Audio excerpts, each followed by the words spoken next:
baca surat, berdoa mulai, berdoa selesai ucapkan salam.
dan sejahtera, melambangkan ya, warna hijau ini melambangkan selamat, sehat, dan sejahtera. Di sini dalam filosofi ada 3 kan?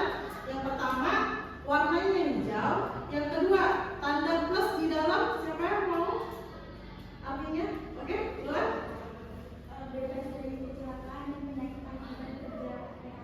Nah, bebas dari kecelakaan, artinya plus tanda hijau di sini adalah sama ya, kesehatan dan keselamatan juga. Kemudian yang terakhir, yang bentuk gigi. Siapa yang mau? Oke.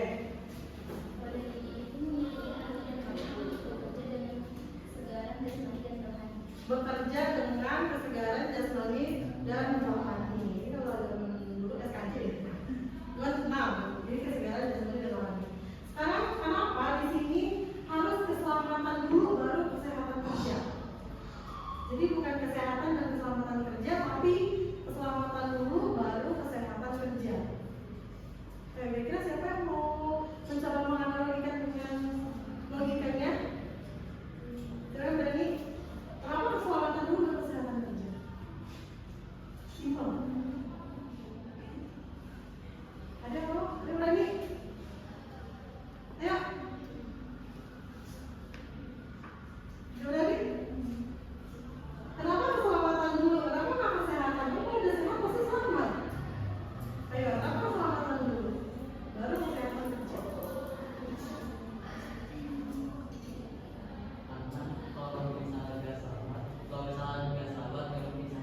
Oke, betul. Betul dong. Jadi kalau kita ngomong kayak ini gimana ya? Kalau saya kayak juga sih kalau manggil itu juga kayak, ini bisa aja ya. Oke, Isan betul. Itu benar-benar sampai persis ada di dalam pikiran saya. Kalau kita selamat, sudah pasti sehat. Kembali bukan karena kita sehat terus kita selamat. Belum tentu kan kita sehat, tapi kita selamat. Tapi kalau kita selamat, kita sudah pasti sehat. Ini yang selalu ditetapkan, jangan sampai kembali dalam dunia ketiga. Nah, di sini ada 2, K3 menurut filosofi dan K3 menurut keilmuan. Kalau filosofi itu zaman dulu ya, Mangkunegaran, bahwa K3 adalah pemikiran dan upaya untuk menjamin keutuhan dan kesempurnaan jasmani, maupun rohani, tenaga kerja khususnya dan manusia pada umumnya. Jadi dia akan punya hasil karya dan budaya yang menuju masyarakat yang adil dan makmur. Zaman dulu itu kan nggak kenal kerja terus dapat uang. Zaman dulu itu kerja dapatnya upeti. Jadi kalau zaman dulu kerjanya bukan untuk uang, tapi kerjanya untuk menjadikan masyarakat yang adil dan makmur. Kayak dulu kita pikirnya gini ya, orang dulu ngapain buat sampai sebesar itu? Ya, digunakan nggak? Tidak kan, tapi orang zaman dahulu bikin candi itu kan nggak sendiri, tapi ramai-ramai. Ini ramai-ramai demi apa? Demi masyarakat yang adil dan makmur, simbol kemakmuran masyarakat di candi. Nantinya candi ini akan dibuat untuk sembahyang mereka, untuk mereka ibadah. Tapi kalau sekarang kan udah nggak kesana ya arahnya. Nah, kemudian semakin kesini K3 berkembangnya menjadi yang kedua. Berarti K3 adalah semua ilmu dan penerapannya untuk mencegah terjadinya kecelakaan kerja, penyakit akibat kerja, kebakaran, peledakan dan pencemaran lingkungan.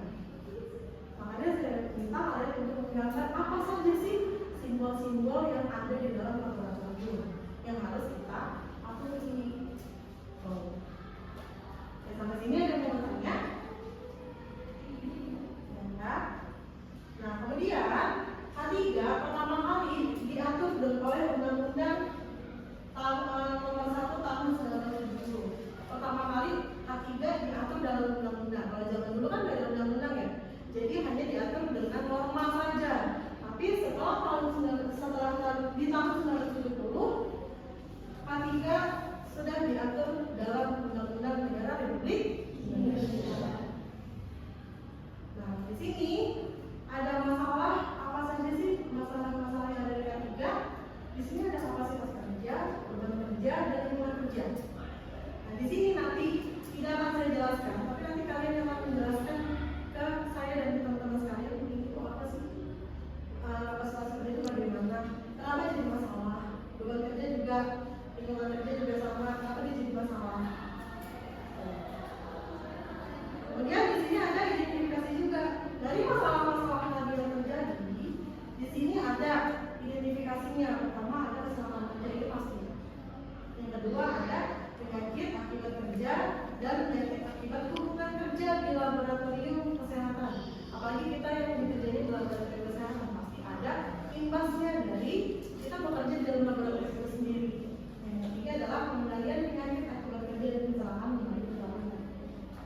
Nah, dari dua slide ini nanti akan saya bagikan kelompok. Nanti kalian silakan diskusi dengan teman kelompoknya. Nah, tapi itu nanti ya setelah saya selesai menjelaskan sedikit tentang K3.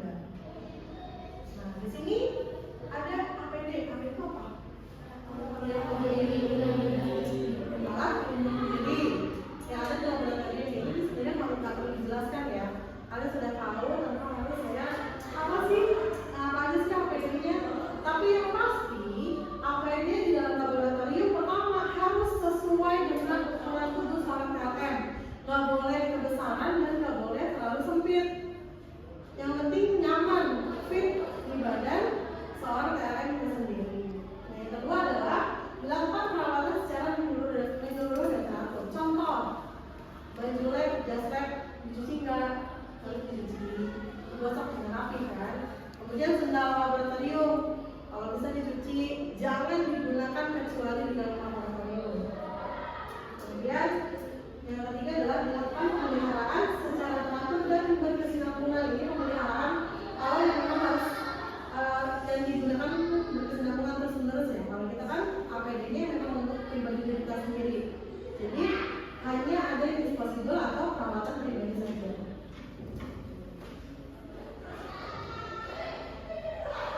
Nah, di sini ini mau saya jelaskan. Yang hari-hari yang ini kamu akan ada semuanya. Kamu tiap hari makanya ini kalau masih dalam laboratorium. Ada saya bilang setiap masuk ke laboratorium dari depan laboratorium sudah digunakan, harus sudah rapi, masih dalam keadaan sudah rapi. Keluar pun setelah keluar dari laboratorium, misalkan, saya mau mengatur mau dibupen, bukan saya habis. Boleh, tapi tolong dilepas dulu jas laboratorium. Jadi jangan kalau nanti pakai jas atau pun saya mau ke atas dulu mau ambil buku saya ketinggalan di atas lari pakai jas itu jangan ya. Ingat-ingat saya tidak boleh. Saya tidak boleh. Oke. Kemudian, nah ini adalah simbol-simbol yang sudah kalian gambar kemarin, yang sudah jadi tugas. Ada berapa? Kamu gambar berapa? Kalian 10? Ada? 1, 2, 3, 4, 5, 6. Berapa? 10. Bisa berapa? 11. Berapa? Ada yang kurang dari 5? Tidak ada? Ya, tapi setelah ini gambarnya dikumpulkan ya. Kita bahas satu-satu. Satu-satu ya, saya mau berikan contoh beberapa aja. Nah, ini apa? Bahan ya berbahaya bagi lingkungan. Namanya apa? Atau disebut juga dengan natural polluting juga sama. Penting intinya dia mencemari lingkungan. Lingkungannya apa? Contohnya mencemari bukan lingkungan, pasti mencemari lingkungan sebenarnya, tapi mencemari makhluk hidup di sekitar. Kemudian ini toksiknya gimana? Beracun. Ya, jadi kalau beracun ya otomatis kalau itu minum ya udah pasti salah. Ini apa? Korosif artinya menimbulkan efek kalau terkena cairan terkena iritasi ya bisa kulit ya. Paling